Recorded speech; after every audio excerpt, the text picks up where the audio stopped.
Good evening, ladies. I hope you have had a good week and a good start to the new week.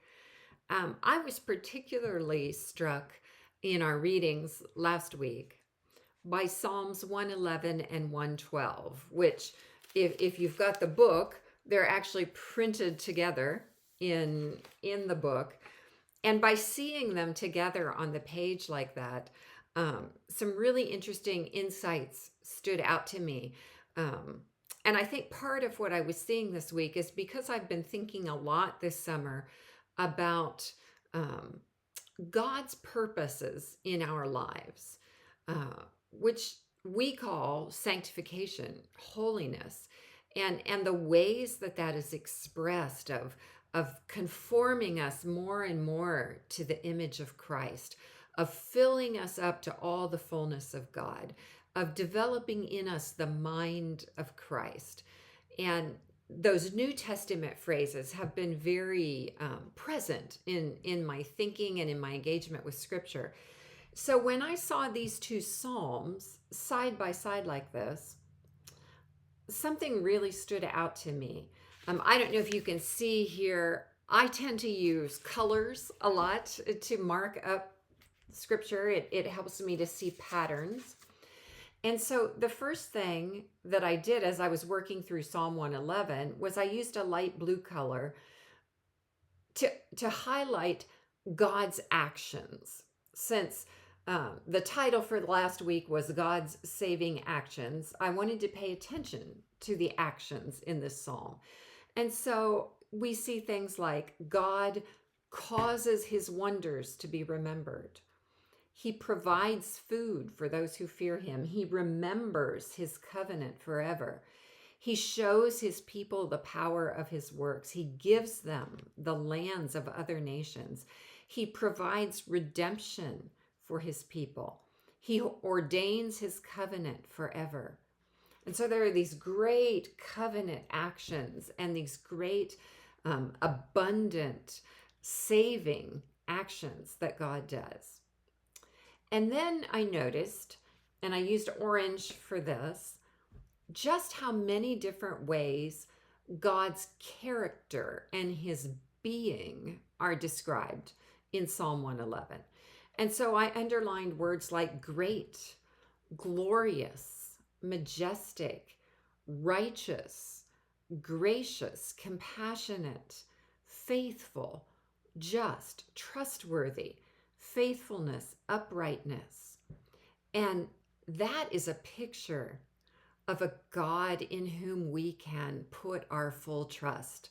He will not fail.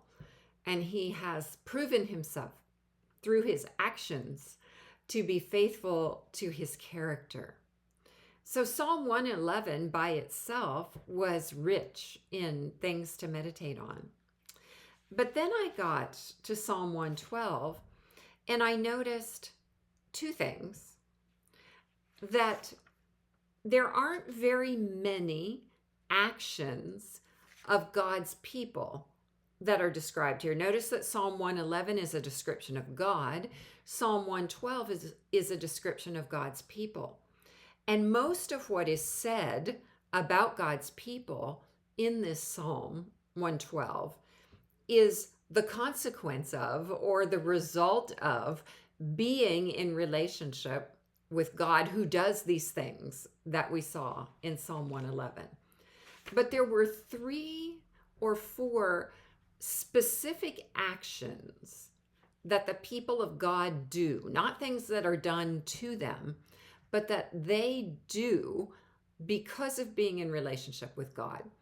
In verse 5, they are generous and they lend freely. Those two things go together. Generosity in both attitude and action. And in that same verse, they conduct their affairs with justice. And then in verse 9, they have freely scattered their gifts to the poor. So it really struck me that generosity and justice are the actions that are highlighted for people who are in relationship with the amazing God that was described in Psalm 112. And then I picked up a green colored pencil and decided to look at, just as I did with the characteristics of God, what are the characteristics of the people of God, the people who are in relationship with God, this people who is generous and just. And so we hear words like blessed, mighty, wealthy, righteous, gracious, compassionate, generous, just, steadfast, secure, honored. And the thing that stood out to me is how close the connections are between the description of the character of God, righteous, gracious, compassionate, faithful, just, upright, trustworthy, and the description of God's people, righteous, gracious, compassionate, generous, just, steadfast, honorable. That is the essence of sanctification, of being made like the one in whom we have put our trust. And these two Psalms, side by side like this, highlight what does it mean to be the people of God? It means to live in relationship with God who has done the saving things, and to live with one another in ways that reflect his character.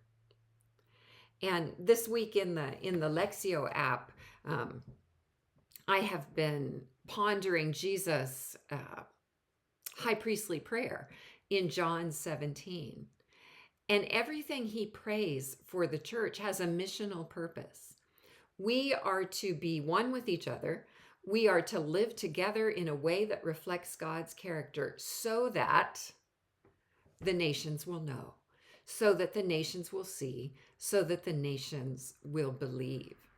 And so, my friends, our greatest witness as the people of God is our character that reflects the character of God. So all of us, I hope this week will think and reflect about what ways can we as individual followers of Jesus, and what ways can we as communities of faith have a more impacting and a more missional witness by having greater resemblance to the God who has called us. God bless you.